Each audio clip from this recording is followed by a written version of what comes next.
All right, looking good. Raise it. Oh, hang on. Uno momento, por favor. We have a camera issue. How about that? Good to go? Fantastic. Well, guys, like I said, we are having a pretty awesome little Sunday here. Like I said, it's been a rather wild night, but I figured I'd come in and give you guys a little bit more of a live stream. Yesterday was a little bit rushed, it being so particularly cold, and it's not exactly warm today, but I figured it would be pretty awesome to come out here and do another quick demo. And so as we get started here, of course, you guys know the drill. Like I said, we are now trying to do this for a living at this point. We're well on the way. So if you guys have a couple of extra dollars to support the live stream and the work, please check the description of the video. There's a link there that is to the Streamlabs donation page. 100% of that donation goes to me. Don't use a super chat. YouTube wants to take a 30% cut, but please, if you have the opportunity, help us support the live stream and everything else that we're doing, and I appreciate it. Go to TrentonTie.com to buy a book and other goodies, all that kind of good deal. You know the deal. So, cool things happening today. We're not going to do a super complicated demonstration, but again, we're going to make a spoon today. We're actually going to do the forged spoon, and this is a really cool one-piece item. It's one of our mainstays in our demonstrations, and it's usually made from 3/8 square stock, but today I've got an extra piece of 1/2 inch round, so we'll be making it out of that. I don't have it cut to size. I'll be making this from the bar, and we'll be guesstimating a bunch of stuff. But real quick, the coolest thing you guys got to see is the fact that we've got a special guest here today that's actually behind the scenes running the camera. Corey, come on over, man. You guys see this? So for those of you that have been with me a long time, you know that we have had some good people come through the shop. Frank's with me right now, but the king of all the alumnus is my buddy Corey Swimer, who is back here. Guys, you've been like a year and a half since you've been here. So Corey worked with me for years going through damn peanut blades, and that's freaking ridiculous. So, and I know so many of you remember Corey. Like I said, you guys don't miss any details. So, like I said, I wanted to get Corey on camera. I think a couple of the cousins are watching. Yep. Hey, Steven. Oh, he's always here. Don't tell him he became you. Steven's always here watching the show. So just so we can say we did everything for everybody. What have you been up to? Too much work, not enough play. I'm so glad to be back down in here. I really missed the forge. Really happy to be down here with you guys again, and hopefully it'll be a little more often. You know, the crazy thing is, and I was telling you this before, you know, it's wild because there's some people that have been watching me since I started doing this crap in like 2007, 2008. I mean, back in the day. And they remember all the details. Right. You know, I think I told a story about Jay using the bandsaw to slit the tines on a barbecue fork. And we did the barbecue fork the other day, Right. and there was a comment with somebody asking about Jay and slitting the bandsaw. You talk about something that's so esoteric. Right. It's like, my God, you know, I would not remember this crap. Yeah. In fact, over here on the wall, there's a hydralisk. There's like from StarCraft, and everybody always asks about the hydralisk. So, but I want to tell Steven what a good cousin is and how he needs to give you your money back. Hey, Steven, I need my money. But also, thank you to all the people that have been watching from day one. You know, Trent always thanks you. But I want to say thank you because I am part of the shop, and not only are you supporting Trent, the shop, but even me, you know, it allows me to be here as well. So thank you all. I'm not saying it happened, but there may be a few Patreon dollars that help Corey out along the way. So Thanks a lot. All right, well, cool. Well, let's get into the demo. Corey, if you would run A cam, B cam. And I don't want anybody making any comparisons to drunk Frank running the camera on New Year's Eve. Frank was intoxicated, and so that's the deal. Now, what's happening is Corey is running kind of the new command center back there. So normally I'm trying to read comments and all that kind of stuff. I can't see your comments from up here, but Corey's watching. And in case somebody asks a question, Corey will ask me and I'll get to answer you here online. So what I'm thinking about doing is I am going to do our little demonstration. And just like we normally do with our live streams, we'll do the demonstration and then I'm going to open the floor up for for questions and comments, and I'll just spend a little while answering some of that stuff, and we'll just have a nice, easy Sunday. So, anything interesting going on? Anybody posting nudie pics? Cool. All right. Fantastic. How many folks we got watching? We have 32 viewers. That's good enough. I will take it. I will take it. It's an off day. This is a unplanned, unscheduled live stream. So, all right. Well, guys, again, as I said before, we're going to be using 1/2-inch round stock on this. You can use 3/8 square is normally what we use.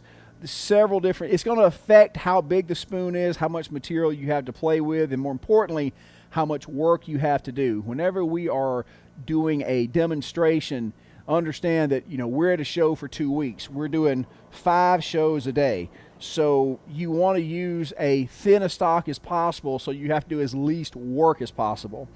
Year before last, when I did the Perry National Fair, it's in October, I took a thermometer. It was 102 degrees in front of my anvil in October down here, and I'm in front of a fire, and I'm dying. I'm supposed to be well dressed for the presentation. I was in shorts and dared management to fire me because they could either have a blacksmith demonstration and people look at my legs, or they could just have a dead blacksmith. So when you're doing demonstrations, always try to go for 3/8 or less. But if you're in the shop and you're just tinkering, you can use just about whatever you want. So the first thing that we're going to have here is going to be our poo-poo necking tool. Let me see what I got. There she goes. You guys have seen this in a previous video. This is the little tool that I made out of mild steel a long time ago. It's my replacement for a spring swage. This is going to actually, just like with a leaf, it's going to delineate the material that's going to be the blade of the leaf, or the spoon bowl in this case, from the rest that's going to be the handle. And if you don't use something like this that's got that curved surface, you're probably going to end up with a cold shut. So you've got to be, these are handy things to have. So either a spring swage or this guy is what the day calls for. So let me pop this in the anvil and get this cleared off. Mr. Swimer, can we get a little bit of B-cam? And we got a little bit of B-cam. And we are ready to go. Steel's going to come out. And for a spoon like this, I'm going to lay off about an inch. I'm going to do it on sides that are 90 degrees, and then come back and take off the corners.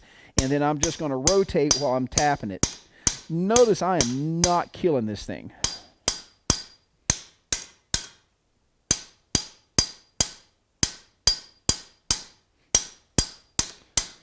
Now, you don't want to get it too thin.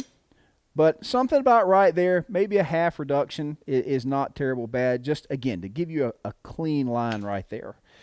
The next thing we're going to have to do is, now, normally with a square piece, you've already got a bit of a point.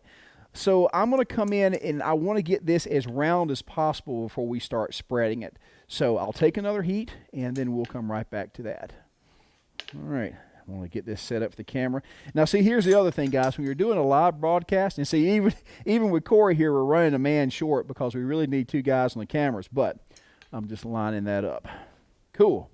Back to A-cam, sir. Cranky, cranky. And we'll let this come back up to heat. What's popping off in chat?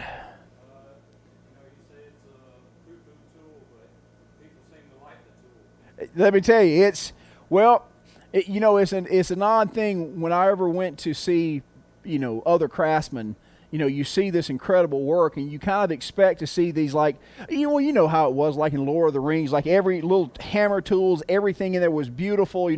There were beautiful tools that made beautiful things, and you go to these craftsman shops, and it's poo-poo tools that are making all the things. So no, there's nothing wrong with it, but you guys got to remember, I'm on stage here, I'm doing a presentation, so you kind of want everything to be perfect because you're being in presentation, and not just work. But you guys just gonna have to deal with the poo-poo. All right, a little bit of B-cam, sir.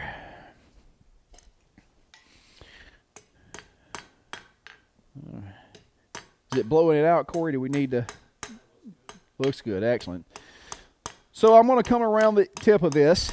I don't want to cold shut, so I'm just kind of putting a little bit of a front end taper on there. And then we're going to start.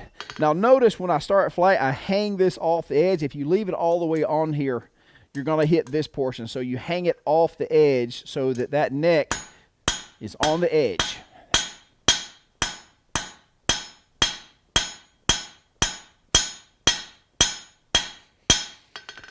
Now, even on camera, that still looks really hot, but that's a dull red to me at this point, and I'm not going to kill myself. But you can see we've got a bit of a bowl starting to form, so I'll take another heat and do it again. And don't worry, if you miss it here, I will probably end up filming this as one of our standard videos where I'll be able to be a little more teacher-like as I'm doing it.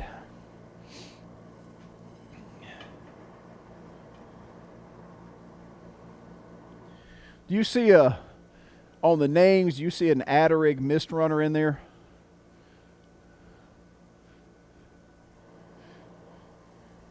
Been coming to the live stream for years. I didn't want to talk bad about her if she was on here. Oh yeah, she's here. So for years I thought this was a dude. Right? So now we just refer to her as she who smuggles balloons. All right, here we go again.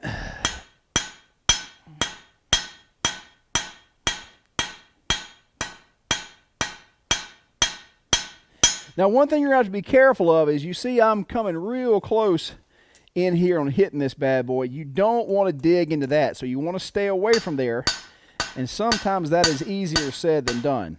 This is a great place where a set hammer would work. That means where you actually take a hammer and set it down and a buddy smacks it for a very precise blow. Now, as I'm working this, if you're noticing, I'm not just coming straight down. In the middle portion I am, but around the edge, I'm tilting the hammer as I'm working. This helps spread it. And also, if you can see the difference, right, you see that little divot right there? If I'm good, a couple of hammer blows will correct that. So as I'm working this, I'm attempting to keep it as smooth and as round as possible by directing where the hammer hits. Now that takes a lot of hammer skill. You have to see where you need to hit it, and then also you need to be able to hit it where you need to hit it. And that takes a little bit of time and practice.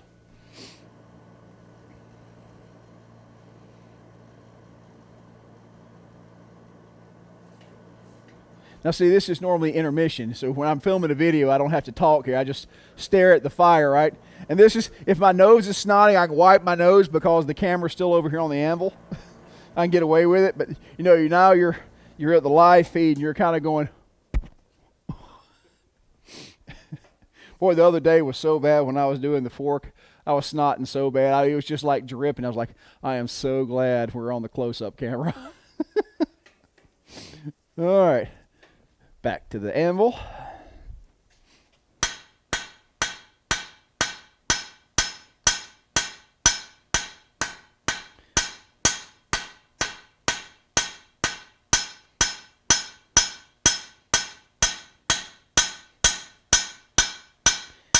Now, the really good news in all of this is that if it gets out of shape, it's okay. This is one of the great things about doing this work, is because what will happen is I'll actually go to the grinder and grind this into the proper shape.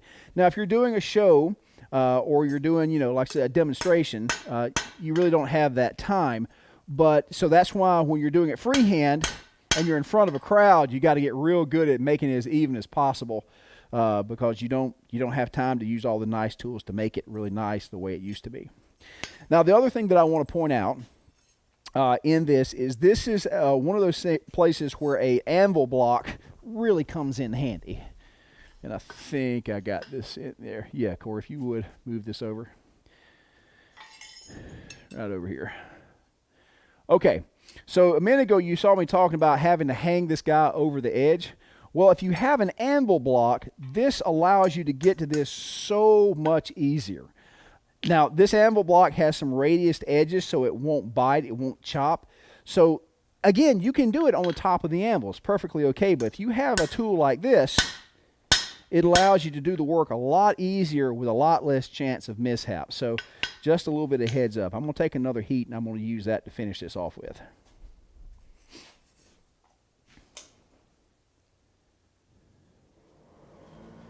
Now when you're making your spoon, remember that metal is now very, very thin. And the thinner it is, the faster it heats and the faster it burns. Over the years, I think that there has not been a worse situation than me burning a spoon. Every time that I've had kind of a failure doing a show, it's usually been because I was heating up a spoon and didn't think about it. You usually don't have to worry about it too much if you're using a hand pump bellows, because you really have to work to keep that blast going. But with a hand crank, one of the mechanical ones, you'll cook it in a heartbeat. All right, back over to the anvil.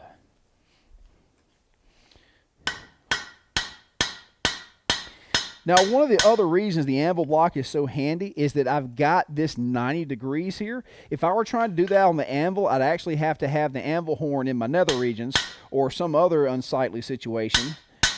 But with this guy, I get all the benefit of using the side of the anvil, but without having to play Twister in the shop. And that ought to be pretty good right there. I am happy with that. So now I'll take another heat, and again I'm going to use the anvil block again, and I'm going to start pulling out a taper to make our handle.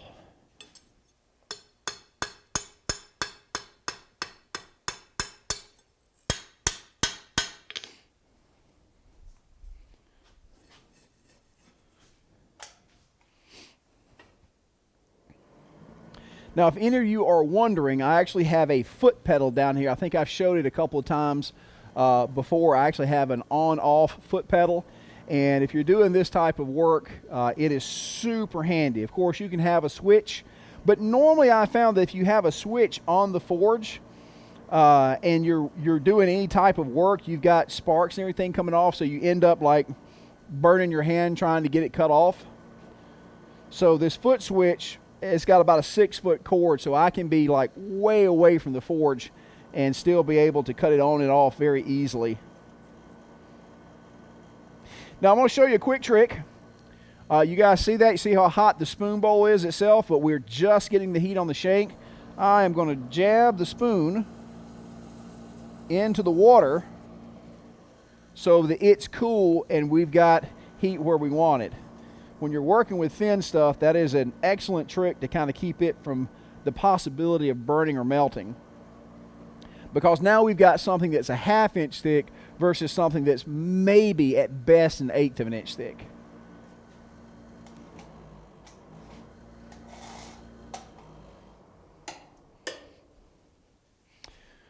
Okay, and here we go.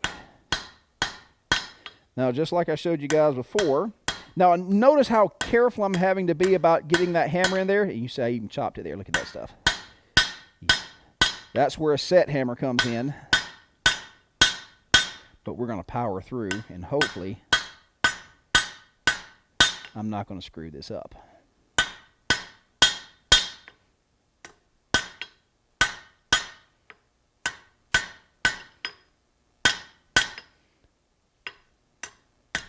That son of a bitch, you see that? I fixed it, nobody's seen that. I are a professional. Okay, well, there's a pretty good, decent first taper.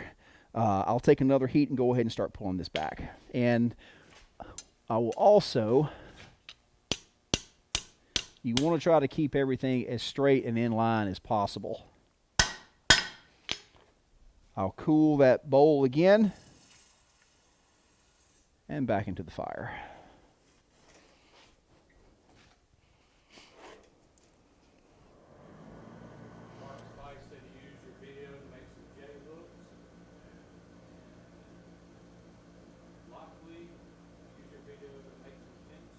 Awesome. So Mr. Mark is across the pond. Mr. Mark stays up very late to watch our live streams in the evening. So, Mark, I'm glad it has worked, man. I'm glad you're getting something out of it. You know, Mr. Mark is also one of our Patreon supporters, so thank you very much, Mr. Mark, for that. You know, again, that's that's what this thing is for. You're supposed to be able to put in a little bit and get something out, and I'm glad you guys are getting something out of it. All right, back to our anvil. Now that I've got my taper started, I'll come over here and I can strike a little bit of a heavier blow now.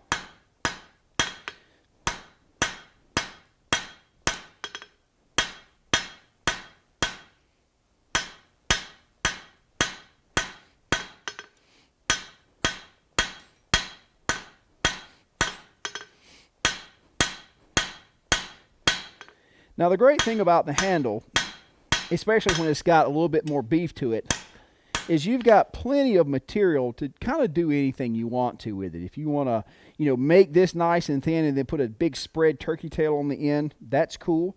I think what we're going to do is I think we're going to bring back our poo-poo swage here, and I think we're going to make a ball on the end of this thing. I think that'll be pretty cool.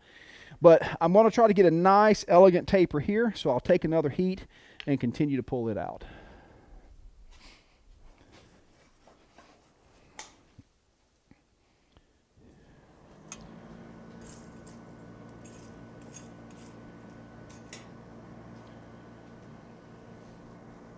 You see that? You see that? I was going straight for the snot. Let me look into the forge real quick where nobody could see me wipe my nose. There is such a difference between doing the stuff, actual camera work, and then trying to do the live stuff. When we were doing Master of Arms, there's, it's weird because there's all this build up, right? And, then you're marched out as the actor or the contestant, and everybody's got all this mousetrap ready for you, so you're kind of kept in the green room isolated, like under plastic, until you're ready to go out. But it's so different when you're doing the live thing because there is no reshoots. So, and the reason they don't do live TV is because there's no network that trusts anybody enough anymore not to like poop themselves on live TV. There's no trust anymore. Okay.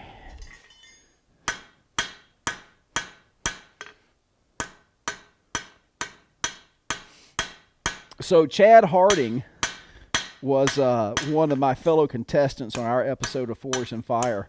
Good guy, excellent knife maker, but Chad was terrified.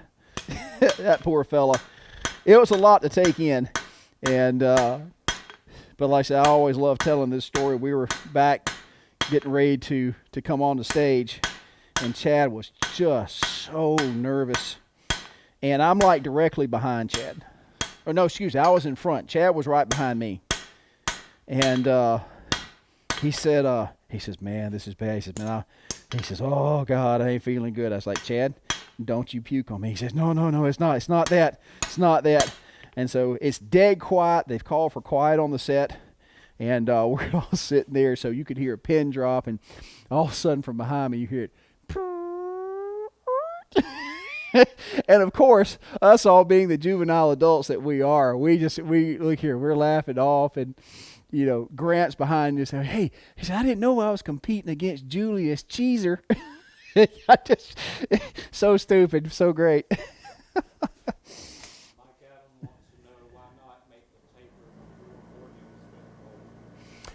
Okay, excellent. So the question is why not make the taper before forging the spoon bowl? And you certainly can do that without a problem. However, one of the things that I've noticed on occasion is that if you get that neck a little too thin, it wants to bend up everywhere. So I find it usually stays more consistent if I'll make the bowl first and then make the rest of it. But at the end of the day, it's really a matter of preference. And certainly if you're doing it in the shop, do it whichever way that you like or what's more efficient for you. But in the case of, you got to understand that a lot of these pieces that I do, these are designed to be done in front of people. So the less adjusting that you have to do, the better. So all of this particular stuff, you guys are seeing what I've been doing for 20 years, and that's making a piece that is foolproof because you don't ever attempt anything that you haven't gotten drilled down. Jay Rickett once said, never perform in public what you have not perfected in private, and that's why. Certainly you can do it the other way, and in the shop it should not matter, but from my perspective in the demonstration, that it has to be right, so I don't take any chances. Good question, though.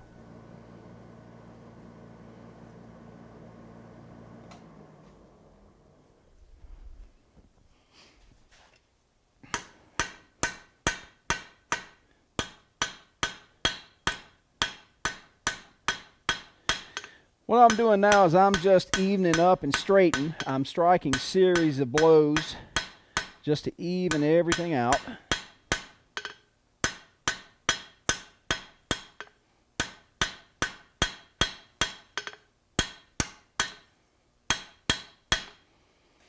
And there we are. Now, we're about to run into another situation of why the sequence we're going to do it in could be in question.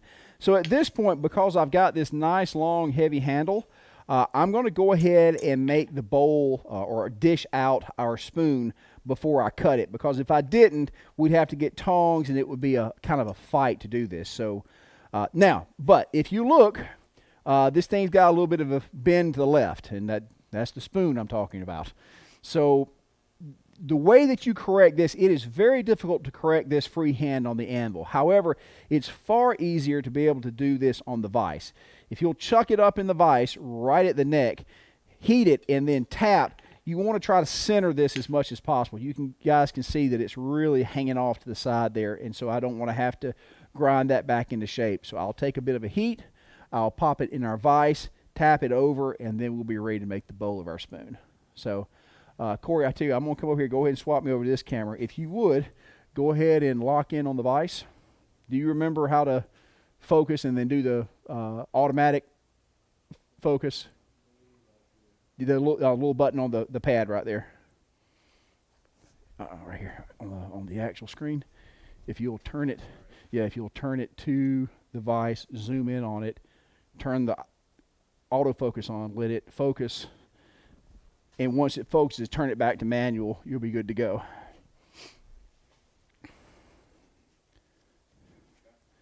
Cool. All right. Let's get a little bit of heat here.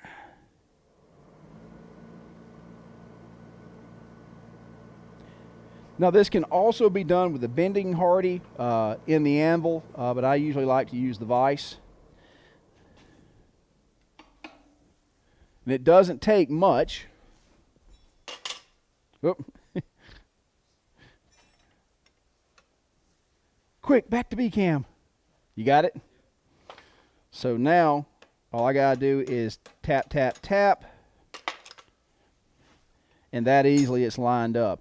And that is damn near impossible to do freehand and get that right. Because if you try to do it freehand, it never bends where you want it to. It's going to bend back here, and it's just going to make a damn mess is what it's going to make. So use either a bending tool or bending hardy or the vise, and it'll line up pretty easily. So, all right. Corey, you're going to be pulling double duty one more time. So I'm going to give me a little bit of the Virtuoso cam here, and then you need to focus in on the stump down there on the bottom. Now, the number one thing to be able to do spoon bowls with is going to be a stump. There's the end grain of a stump. Now, I've gotten away using a couple of 2x4s crammed together. Anything like that will work. You can do this over the hardy hole or maybe even the Pritchell hole, but when you're trying to dish over those two, it chews up the back. It looks really crappy. So if you don't have a spoon swage and a block or something like that, a stump is really the way to go. And if you'll take your hammer, a ball peen especially, and kind of sink it down to make a depression to start with, it'll actually burn the rest of the way out, and it'll work very, very well. So now when you're doing this, as far as temperature-wise, remember, you're still working with something super, super thin.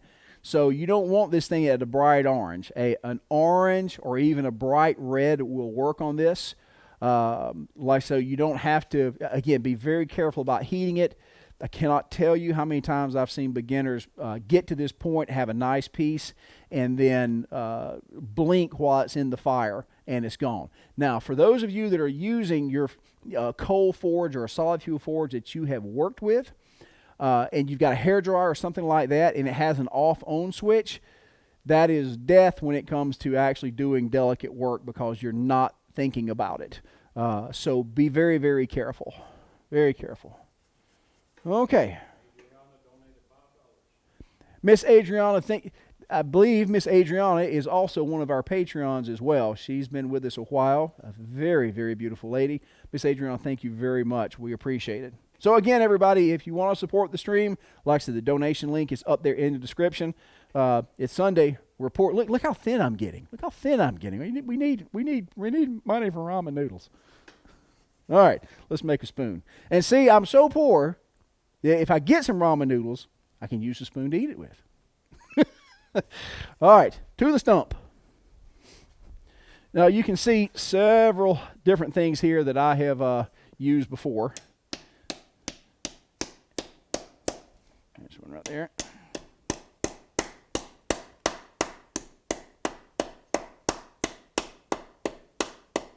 Miss Adriana, thank you again. I appreciate it. So we're going to hammer this bad boy into here.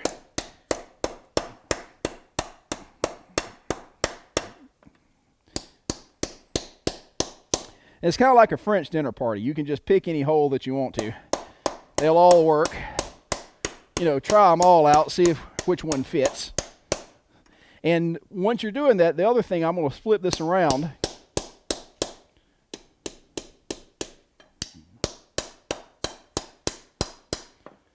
And you can see we're getting a good dish.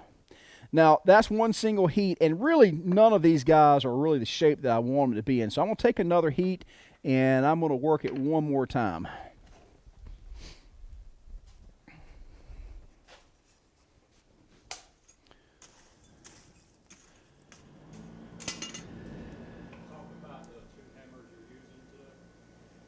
The two different hammers I'm using?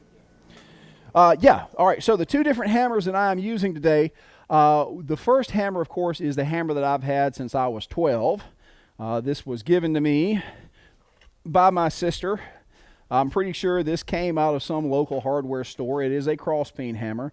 It's had several handles over the years, and I've never altered it or messed with it simply because it was my first hammer. So this is 2 pound, so this does the vast majority of the work here in the shop.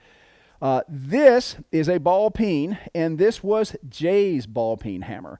I don't think that there's a spoon that I have done, at least in the shop, that I haven't used Jay's ball peen to make. So it's a really comforting thing to be able to use some of his tools because I watched him make all his spoons with this hammer. So it's pretty cool for me to be able to use it to do all of mine as well. So this is maybe a pound, maybe a little bit less. Again, super light hammer, nothing special, just a memento. Good questions. Good questions. All right, I'm going to get this joker a little bit warm this time around. Now, the shape of your metal is going to have a lot to do with the final shape of the spoon, of course.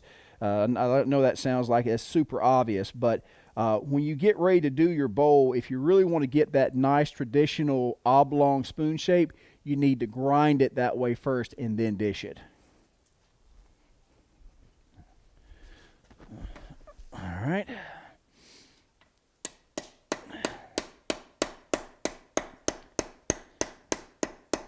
Now, if you don't have one already done, you can actually just start hammering, and if you've got a soft wood, like a piece of pine, it will actually dig out a hole in short order. When I worked with Mr. Paul Armbruster in Stone Mountain, when I was a smith up there, we had a stump that a spoon was a huge demonstration. We did it like every day, all day. So the trick became we'd actually end up going around and around the stump surface, and then we'd have to take a chainsaw and cut off the top because we just did so many damn spoons. So 3 or 4 spoons in, you'll actually make a depression in the shape of the spoon that you want. So there you go.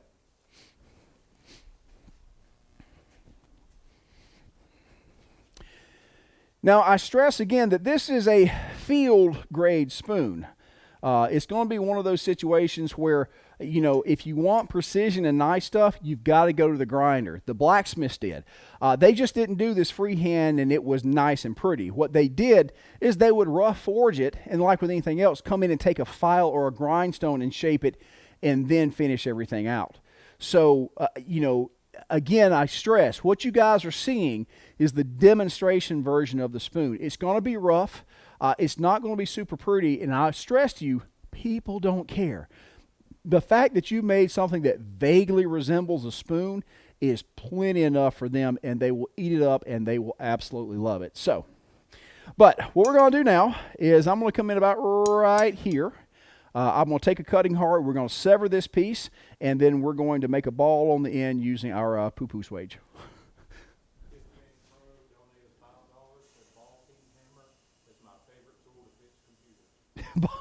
Who is it?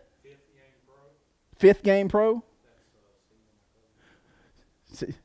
Hey, no, I got your money. Stephen, thank you, buddy. Thank you very much. All right, so we're going to heat this area up. I'm going to get my cutting hardy in place, and we're going to rock it. We're going to rock it because it's Sunday, feeling good. Stephen will give us $5.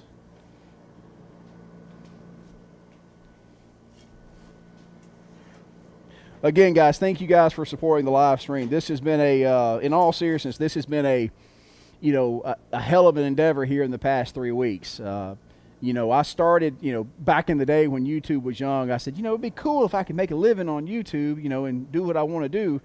But it's always just been a passion project. It's never been anything that could really, sustain anybody. And even these past 3 weeks, the numbers have gone up so substantially.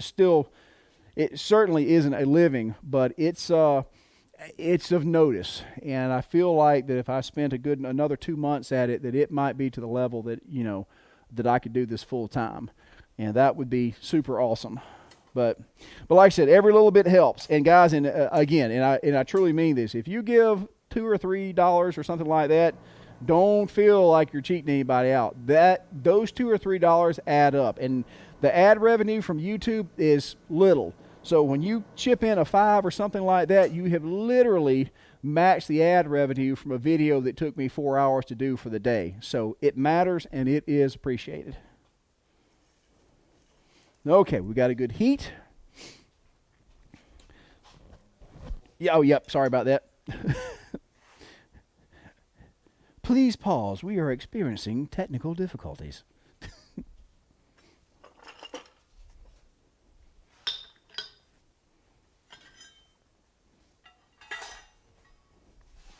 I'm going to be right there.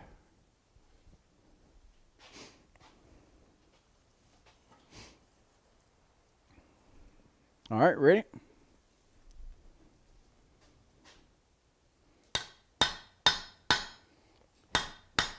Now, when I'm trying to do a little bit of a fancier cut, I will usually roll that cut. Now, notice I am not killing this thing. I've, in fact, got the lighter hammer. And I'm going to drop that on the floor right there because that's where it needs to be. I dare anybody to say otherwise. But you can see how nice and neat that cut is. If you take a big hammer and you do some big wonkins on there, it's going to deform it. So sometimes if you take your time, it'll come out a lot better. Okay. Wunderbar. Ja, we say it is wunderbar because it is good. That's what my German engineer wife would say if I had one.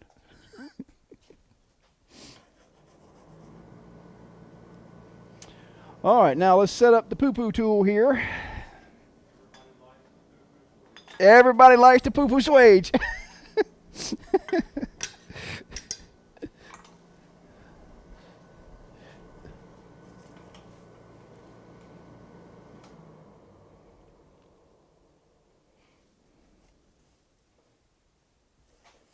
Okay.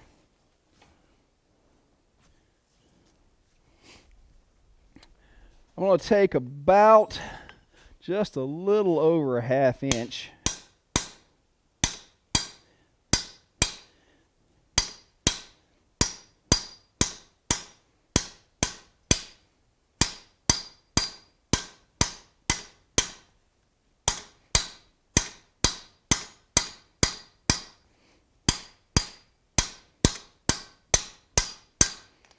Take a look. Okay, there we go. We're looking good there. That'll do it. And so now, can you see that, Corey? Let me move over just a little bit.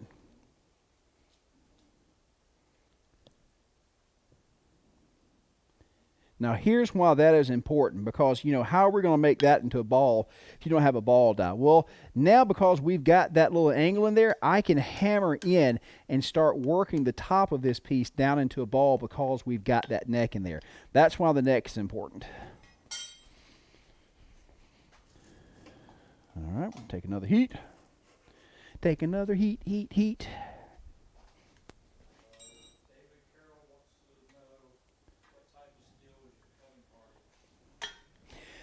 So, David Carroll has asked what type of steel is my cutting hardy. That is a straight piece of leaf spring off of a Chevy truck with a mild steel shank. It's a 5160.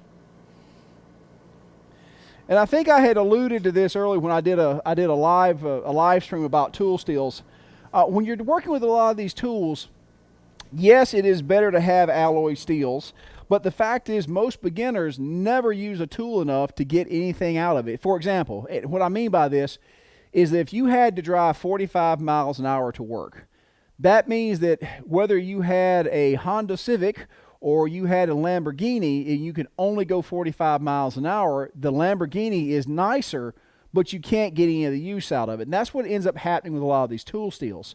For example, 5160 is awesome stuff. However, for almost 2,000 years, blacksmiths have been using wrought iron cutting hardies of this nature for a very long time. They had to be reworked from time to time, but they did work. So, if you have the opportunity, use your alloy steels. If not, don't sweat it, especially if you're a beginner. I promise you, if you make a tool out of mild steel and you use it so much that you wear it out, you'll be able to make your own tools pretty quick if you use it that much. All right, let's get a little bit of B-cam going on. Now I'm going to hang this over the edge because I am hammering it into the anvil. And what you're going to see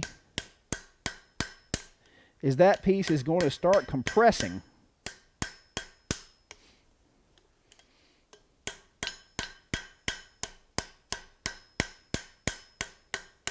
Check that out. So I'm going to make sure and keep anything from folding over. I don't want a cold shut.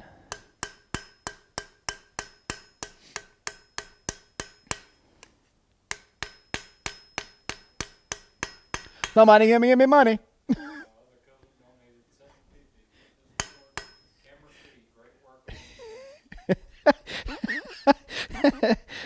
Corey, I hate to say this, but after all these years of employment, you're actually making me money. I'm going to drop that right there because it needs to be there.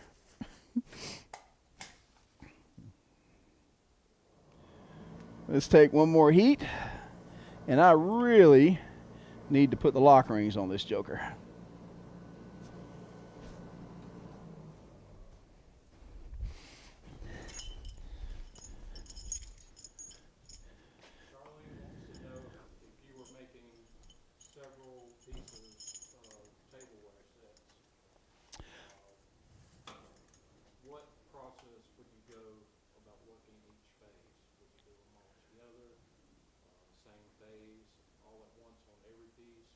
Okay, gotcha.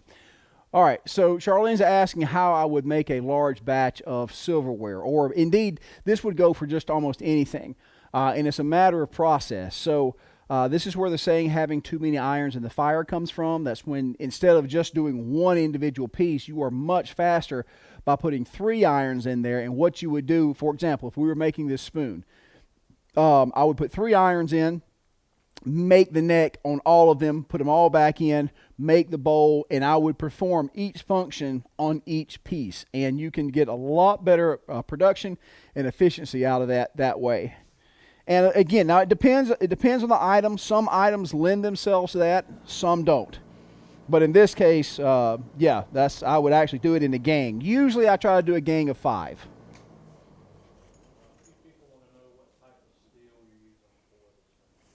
Excellent.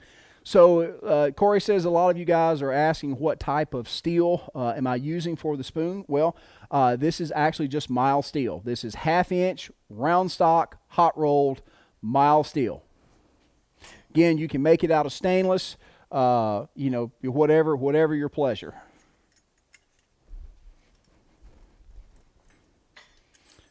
Back to the top of the anvil.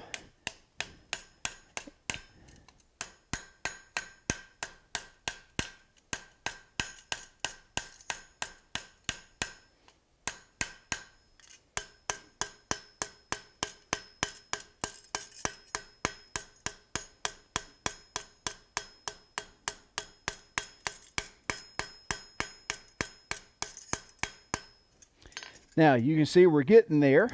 So now I'm going to come in,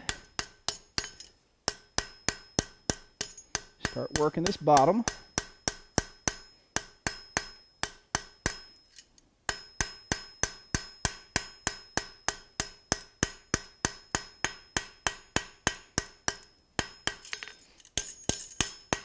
Again, you got to try to keep this thing as straight as possible. It's going to want to bend on you. That's okay.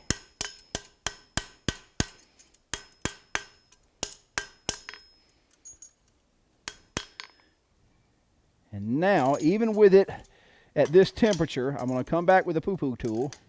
I'm going to see if I can't clean up that bottom just a little bit. And guys, look at that. There's a ball on the end of our spoon. Not too shabby. So, I am going to grab my brush, and we're going to do a little scrubbing on here. And there is so much out of place, and I didn't clean up from last time, so I'm looking for all my crap. Now, the other day I was looking for my wire brush, and I forgot that it was like in the fire, and it like burned up, and all I found was the little fibers. Oh no, I got a brush in here. Un momento, por favor. We're experiencing technical difficulties. There we go. All right, I'm going to dip it one more time. Now, one of the things that I've kind of taken to doing here lately is that when I'm scrubbing it, because it's still hot, I'll dip it in my oil quench, which is just canola oil. So what happens is as I'm scrubbing, not only am I removing the debris, that finish is kind of baking in, and it leaves a nice color to it. I've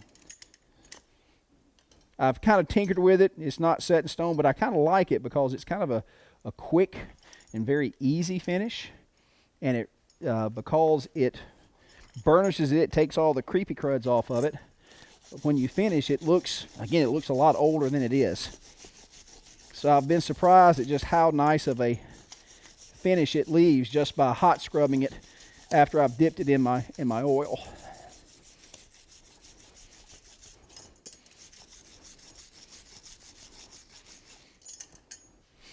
Let's do a little bit of straightening. Just a little bit. And Corey, let me have the rag on the edge of the table, please, sir. Just running poor Corey to death here. It's about the time it comes in off camera, catches me right in the face. Pooh!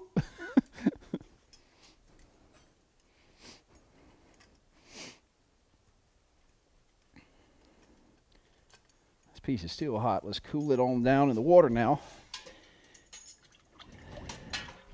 And if you'll notice that even when you cool it down in the water, because the oil is on it, the water doesn't stick.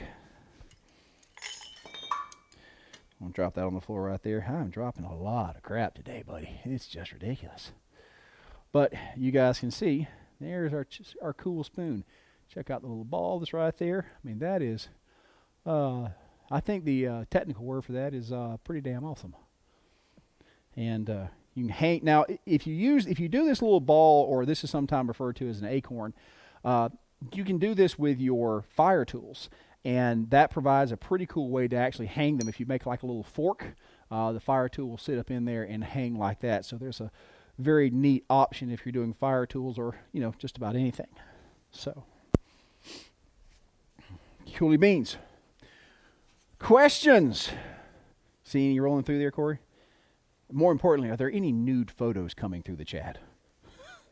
Those are important, and you're a bastard for getting to look at them, and I can't.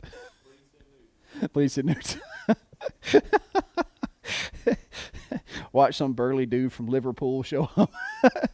Oi! I keep waiting because I got so many people that watch in Australia. I'm just waiting for like a bogan to show up on the feed with a beard and a cigarette.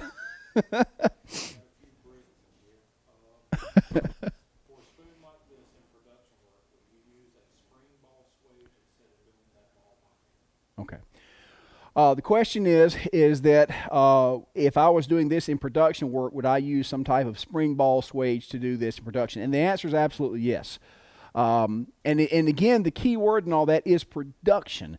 If you're going to be doing production, that means, I say it again and again, tooling is king.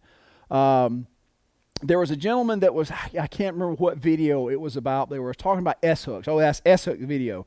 The gentleman was trying to figure out exactly, because I was charging $5 for my S-hook, and he was talking about how many, basically what you were making an hour. And I think he grossly underestimated what I could produce an hour as far as S-hooks, because when I'm rolling, I can easily do 10 S-hooks in 15 minutes.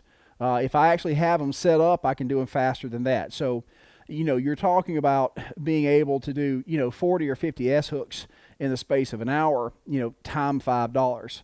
So the math works out when you are able to produce. And understand that that's why you don't have a lot of custom work like this, because it's the matter of the economics and the ability to produce in mass.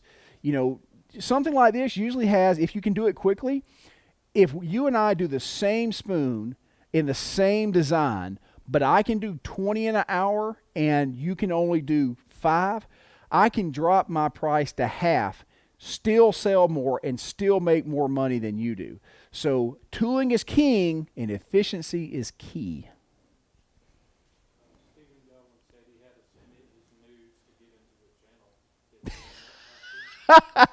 Steven says he had to submit his news to get into the channel. I was wondering why nobody else had to. Now, surely you submitted your $50 processing fee along with those nudes, correct? See, that's business right there, right? You just, you could just left it alone, but no, you got to make sure there's a processing fee. That's how you make the money.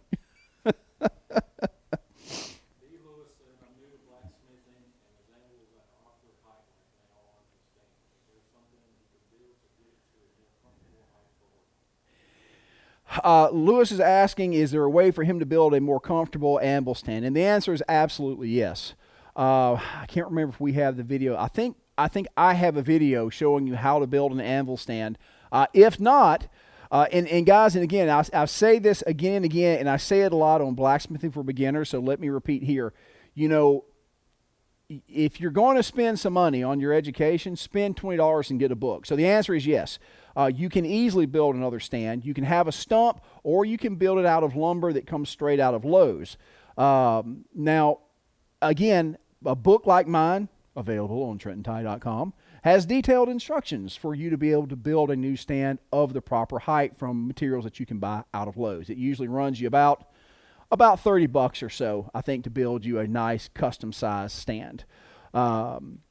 A lot of you guys, and again, I stress, if you're just getting into this and you want to know how to do something, do not go to Blacksmithing for Beginners on Facebook. Do not go to a forum. That is the wrong place. Forums are useful if you have a specific and obscure piece of information you need to know. Hey, I'm working this alloy. Has anybody done this before? Do not go into a forum and say, hey, I want to be a blacksmith. How do I start? Because for people like me, who arguably know what they're doing, I have visions of your face and a boat paddle being repeatedly brought together, because that is a terrible question. How do you want me to answer that? Would you like me to package my 30 years of knowledge in some little wax paper with a bow and hand it to you? It's a bad question. So just like with your question, how do I do this? Good to go. However, because that's a basic question, it's in a book. I don't care if you get my book, available on TrentonTime.com, Laura Lee Sims' book, which is on Amazon. Of course, the kind of the gold standard of books is going to be Mark Asbury's series. He's got 3 books. They're expensive. They should be. It's good stuff. So, yeah. Yes, I should have a video on it. Detailed instructions in my book. Where is that available again, Corey? TrentonTime.com? TrentonTime.com. I thought it was there. Yep.